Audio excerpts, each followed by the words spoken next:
Dr. Giancarlo Gorenchai vai entender agora, você vai entender agora como é que fica aí o cenário da pandemia no Brasil esta semana, que é considerada crítica para muitos especialistas.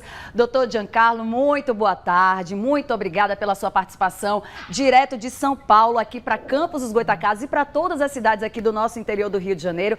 Seja muito bem-vindo, é uma alegria receber aqui o senhor hoje na nossa edição. Olha, eu que agradeço, é uma honra, Ana, você ter feito o convite, de pronto, claramente aceitei. Eu acho que assim, o serviço de utilidade pública que vocês prestam, tanto na emissora quanto vocês diretamente para a região, é fundamental e a gente não poderia deixar de fazer parte disso. Doutor Jean, a gente está acompanhando aí os casos, não só pelo Brasil, mas também pelo mundo, e alguns casos também que já estão sendo tratados com o uso da medicação cloroquina. A gente vê casos aí, inclusive o doutor João Calil, que hoje voltou a trabalhar, né? Eu estava acompanhando, o doutor João Calil recentemente usou a medicação juntamente com outros, aceitou a sugestão dos médicos, e a gente tem aquela dúvida, usar ou não a cloroquina? Qual é a sua posição? Pois é, eu acho que assim, quando nós recebemos a informação que a cloroquina, em associação com outro antibiótico, que é a azitromicina, começou a ser divulgada, na verdade ela veio através de um trabalho científico com 40 pacientes que tiveram Covid na China e que acabaram sendo tratados e evoluíram bem, evoluíram com uma melhora clínica importante. Porém, o Ministério da Saúde, de uma forma muito elegante, muito correta, disse, junto com a Anvisa, Agência Nacional de Vigilância, disse assim, se vocês quiserem usar, não vai ter problema. Só que eu vou deixar vocês usarem como protocolo de estudo, ou seja, vocês vão avaliar como é a medicação, qual é a dose que vocês vão usar, se ela vai ser usada para todos os pacientes ou pacientes só críticos, como que vocês vão avaliar se houve resposta clínica ou não? Ou seja, essas avaliações foram absolutamente fundamentais, ou seja, protocolos de estudo. E com isso, esses protocolos estão acontecendo, assim como protocolos de várias medicações. Dessa maneira, fundamentalmente, nós não temos ainda esses resultados oficiais. Nós temos alguns resultados que nós chamamos oficiosos, que é aquele encontro que nós temos com um ou outro profissional, e aí você pergunta, doutora Ana, como que a senhora tem feito? Tem tido efeito? Tem tido resultado? E a gente está aguardando isso. O que nos preocupa é que alguns estudos que já começaram antes dos nossos aqui no Brasil, que aconteceram na Europa, especialmente na Suécia, eles interromperam o uso da cloroquina por alguns efeitos adversos graves em pessoas especialmente voltadas com a parte cardiológica. Nós não temos essa documentação formal para entender o que aconteceu, mas isso deixa a gente, olha, o que será que aconteceu lá que talvez a gente possa ter problemas por aqui também. Então, por enquanto, nós estamos aguardando sim os resultados para poder dizer, ó, é uma droga boa ou não é.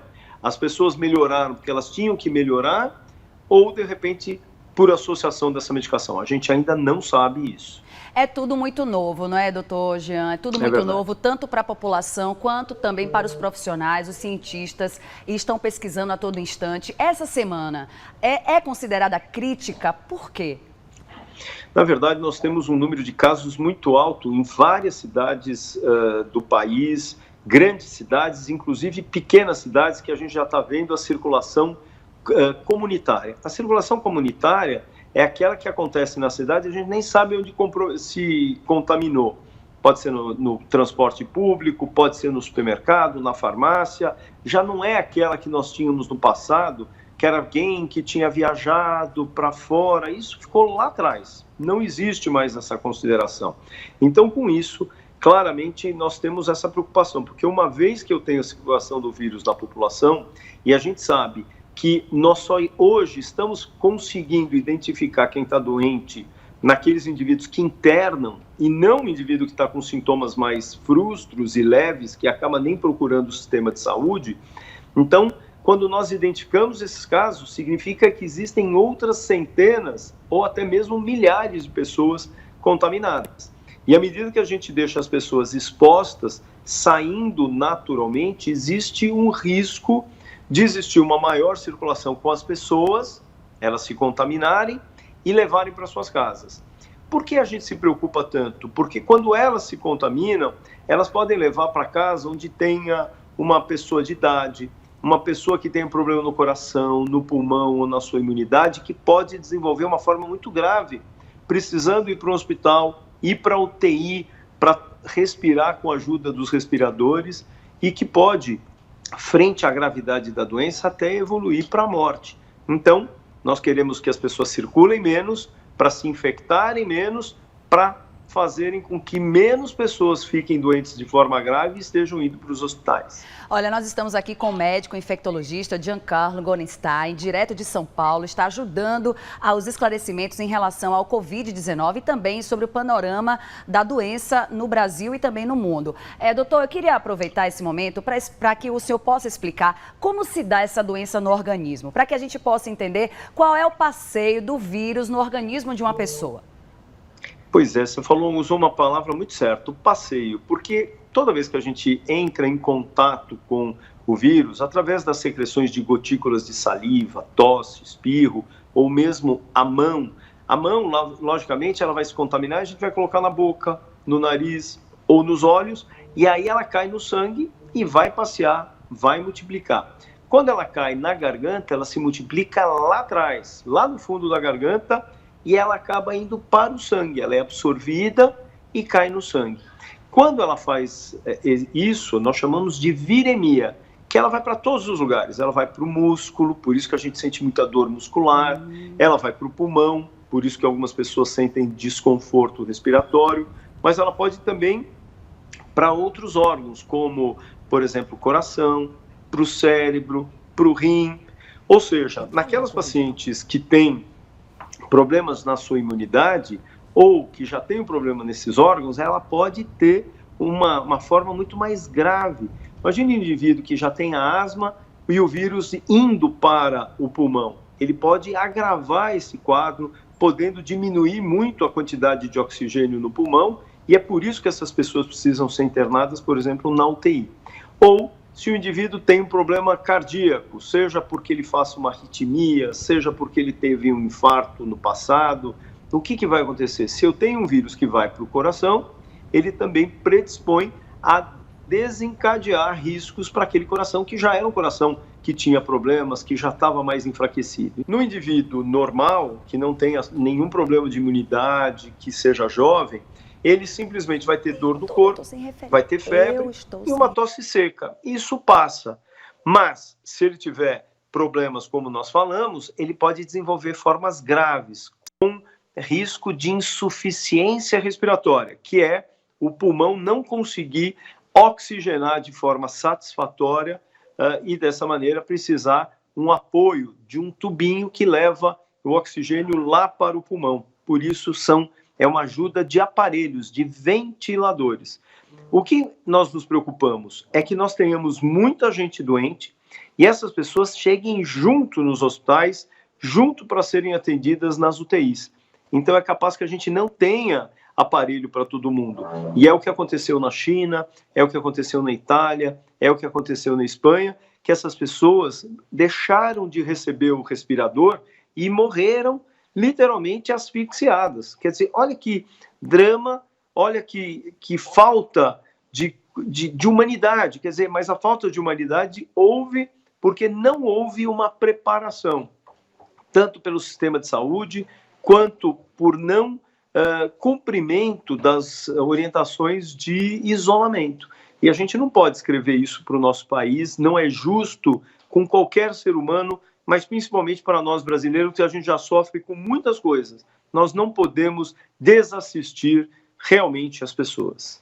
Nesse momento, o senhor considera em que posição o Brasil em relação a esses procedimentos que estão sendo feitos, né, e estão acontecendo em várias cidades do Brasil, e especialmente, eu chamo até a atenção, e isso também já vi que é uma preocupação sua e também de outros especialistas, em relação às comunidades carentes, as comunidades que infelizmente às vezes estão acompanhando aqui o nosso pedido para que estejam em casa, mas que muitas vezes não têm a estrutura e não têm também como ficar naquela distância que a gente pede o tempo todo. Então, como é que o senhor classifica esse momento também em relação a essa população? Pois é, a gente tem que entender que, frente a essa circulação muito grande do vírus, a gente tem que tomar cuidado, as pessoas devem ficar em casa, e o ficar em casa não significa confinados, não é o confinamento, mas é realmente deixar de estar circulando, mas podendo ir para uma farmácia, podendo ir para um supermercado, tomando todos os cuidados de distanciamento social, que é aquela distância que a gente vai ter das pessoas, 1,5 m, 2. Junto com isso, do uso de máscaras, mesmo as máscaras caseiras, que a gente tem receitas aí na própria internet explicando como se coloca essas máscaras, são muito bem-vindas para esse se deslocar, ou mesmo deslocamento em transporte público, principalmente para aquelas pessoas que são obrigadas a realmente trabalhar, jornalistas, médicos, enfermeiros, técnicos, policiais. Então, com isso, é importante que elas se cuidem. Então, manter o distanciamento social, manter a higienização das mãos com o álcool gel e o uso da máscara é uma forma de se prevenir. Mas a gente sabe que muitas vezes as pessoas moram em ambientes muito fechados, um cômodo para 8, 9 pessoas, e imagine como é ficar dentro de uma residência com tantas pessoas dessa forma. Isso é muito ruim, principalmente quando uma delas está doente. E aí a gente então pede que realmente se identifique quem são aquelas pessoas que realmente estão doentes, para dentro dessa família a gente identifique aquelas que possam ter risco de desenvolver formas graves, seja então esses idosos, problemas no coração, no pulmão ou na imunidade. Então essas pessoas vão precisar da ajuda da comunidade para tirarem elas de lá. Então essas pessoas que têm risco de desenvolver formas graves. Agora é importante que realmente o poder público lembre-se que os hospitais de campanha devem estar próximo dessas comunidades. Não adianta estar longe, porque é importante identificar quem são essas pessoas doentes, identificar com quem elas moram para dar assistência para as pessoas que correm risco. E com isso, evitando formas graves e até mesmo fatais. Só para se ter uma ideia, até sexta-feira nós tínhamos um boletim de 6 mortes que aconteceram em comunidades, 2 na Rocinha.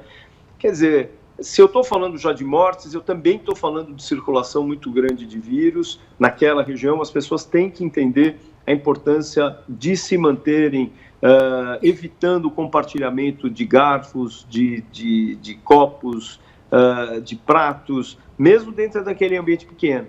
Evitar ao máximo estarem muito próximos, de trocarem-se beijos, abraços, assim como manterem a medida do possível, porque nem sempre é possível, nem sempre existe a possibilidade de ter janela ou até uma porta aberta para uma área externa, quer dizer, mas à medida do possível deixar essas portas e janelas quando existirem, no sentido de renovar esse ar. Mas é importante que as pessoas sim respeitem para que a gente tenha um impacto muito menor, porque seguramente esse impacto hoje começou na classe alta, já passou para a classe média e está chegando nas comunidades. E hoje a gente tem 76% da nossa população da classe C, D e E. E se a gente não entender que essas pessoas precisam do nosso apoio, nosso cuidado, como médicos, como homens públicos, temos sim que dar assistência, não deixar essas pessoas que são, na maioria das vezes, trabalhadores, são pedreiros, são pintores, são mulheres que são diaristas e que vivem do seu dia a dia. Como é que elas vão comer? Então, a gente, para pedir para essas pessoas ficarem em casa também, a gente precisa lembrar delas ali. Não adianta sair alguns salários de apoio e tudo mais, se muitas vezes elas vão precisar, então, estar saindo. Então, o que a gente pode fazer como organização civil para levar para essas pessoas um apoio para que elas possam, sim, respeitar esses isolamentos? Doutor Jean, muito obrigada pela sua participação com a gente, pela sua disponibilidade. Já fica o convite aqui, inclusive a nossa produção já fez, porque esse assunto é extenso. Tem muita gente aqui mandando mensagens com dúvidas para o senhor participar com a live da Record TV Interior RJ, para que a gente possa estar mais perto ainda do nosso telespectador. Muito obrigada. Um grande abraço, Ana, e a todos vocês. Muito obrigado pela oportunidade. Maravilha, tá aí o doutor médico infectologista Jean Carlo Gorenstein participando com a gente, contribuindo com tantas informações importantes para esse momento que todos nós estamos vivendo. E eu espero que vocês tenham gostado. A gente vai sim combinar para a nossa live da Record TV Interior RJ para tirar outras dúvidas, porque eu tenho certeza que foi muito importante ter essa participação.